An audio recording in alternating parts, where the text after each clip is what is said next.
پیغمبری خوا صلی الله علیه وسلم لکاتێکا ویستی ژنێک بۆ کوڕەکەی بێنێ زەیدی کوڕی حارثەی کرد بە کوڕی خۆی ویستی ژنی بۆ بێنێ بەڕێی جەنابتان چی بۆ بێنێ باشە زەید ئێستا کوڕێکی گەنجە و لە پێغەمبەری خوا مناڵترە و پێغەمبەری خوا کردوێتی بە کوڕی خۆی و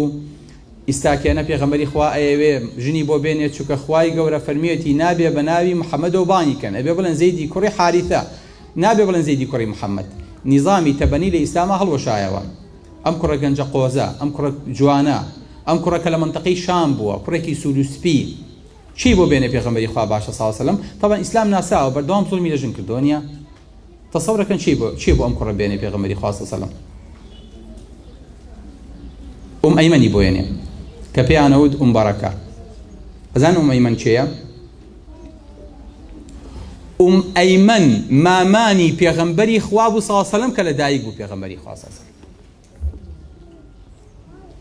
زۆرجار تعلیق لە ئیسلامە درێ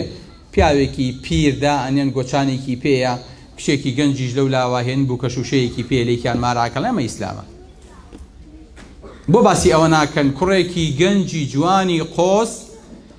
ئەیمەنێکی بۆ ئەیهێنن کە بەنەن کێشێ مامانی دایکی پێغەمبەری خوا بۆ صلی الله علیه وسلم کە لە دایک بووە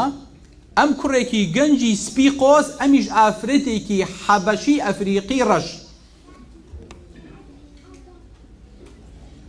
ئەم زەواجە تەواوە بێ ئەم زەواجە مبارەکە چێ لە دایکە بێ لەم بینەیە ئوسامە لە دایکە بێ ئوسامە کوڕێکی ڕەشە کوڕێکی قژلولە قیادەی جەیشە کە خەڵکی بینێ ئەیانوێت تەعن لە زەید بن ئەڵێن چی ئەڵێن بەخوا خوا پێمان نەگرێ نازانین زەید بەم قۆزی جوانیە و کوڕەکەشی بەم ڕەشی و هینا هیچیان لە یەکتری ناچێت ئەم کوڕە کوڕی چێیە پێغەمبەری خوا صلی الله علیه وسلم طبعا بەم قسانە زۆر خەفەتە خوارد زۆر عەزیەتێ بێ کە منافقەکان ئەم قسانە بڵاوەکەنەوە دژی زەید دژی کوڕەکەی کە ئوسامەیە جارێکیان دایک عایشە فەرمێتەوە ئەفەرمێت دخل علي رسول الله صلى الله عليه وسلم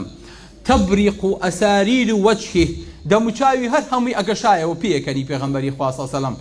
وتم ئەی پێغەمبەری خوا ئەوە چ خێرە ئەوە چییە زۆر دڵخۆشە فەرمی ئەلەم تەرە ئەنە مجەزیزا نابینی مجەزیز چێیە پیاوێکی بۆ ماوەناز بووە پیاوێکی دکتۆر و حەکیم بووە قاچی هەردوو ئوسامە و زەید لە ژێری سەرچەف و بەتانیەکە ئەبینێ لە دەرەوەن دەموچاویان دوار نییە و سەریان داپۆشیوە دوو کەس سەریان داپۆشراوە ئەمیش بە میوانی هاتووە قاچی گەنجێک و پیرێک پێکەوە ئەبینێ قاچێکی سپی لەگەڵ قاچێکی ڕەشە کە قاچەکان ئەبینێ ئەفەرمێ إن هذه الأقدام بعضها من بعض فەرمێ ئەم قاچانە لەیەکن کوڕ باوکن باوک و باپیرن نازانم بەس دەزانم لەیەکن یەک بۆ ماون یەک جینن یەک وراثەن فەرمێ پێغەمبەری خوا هاتووە هەموو دەموچاوی پێیەکەنی ئەی فەرموو مجەزیز کە حەکیم و پرۆفیسۆری ئەو کاتە بووە شایەتی داوە کە ئەم قاچانە لەیەکن ئەم قاچانە زۆڵ نین ئەم قاچانە حەڵاڵن بە یەکتری هی کوڕ و باوکن بەڵێ کەواتە قاچ هەڵگری بۆ ماوەیە پێغەمبەری خوا صلی الله علیه وسلم حەکیمی هەموو حەکیمەکانە